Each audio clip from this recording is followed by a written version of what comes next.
ফ্রিজে আমি একটা আইসক্রিম রাখছিলাম, আইসক্রিমটা কে খাইছে? আমি কম কে খাইছে? ঘরে কি ফ্যামিলি মেম্বার আমি একা? আমার জিজ্ঞাসা কে? তুই ছাড়া আমার জিনিস অন্য কেউ ধরে না। সত্যি করে কও কে খাইছে? আমি খাইছি। তো কি হয়েছে খাইছি দেখা? তাকে আমি চলতে গেলে কবি হবে আমার আইসক্রিম তুই কিনা দিবি।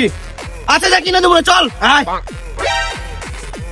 আব্বাই বিদেশ থেকে ব্যাংকে টাকা পাঠাইছে, টাকাটা তুলতে যামু, একা টাকাটা তোলা রিক্স হয়ে জায়গা। কেউ কি আমার লোকে যাইবো? গেলাম তাহলে আব্বার টাকার খাতিরে। আচ্ছা ঠিক আছে তাহলে চলুক আহুক। আজকে বাসায় নাস্তা বানায় নাই, বাপে 20 টাকা দিছে, 2টা রুটি কিনা লইছে, একটা হইছে অনেক খাইতে, একটা হইছে আমারে খাইতে। কেউ কি রুটি খাইবো?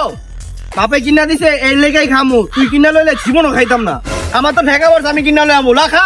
আমি তো জানি তুই কিনা লই আবি না আমার লইগা। যাই হোক খা। আমার নতুন জায়গাটা কিনলে পড়ছে।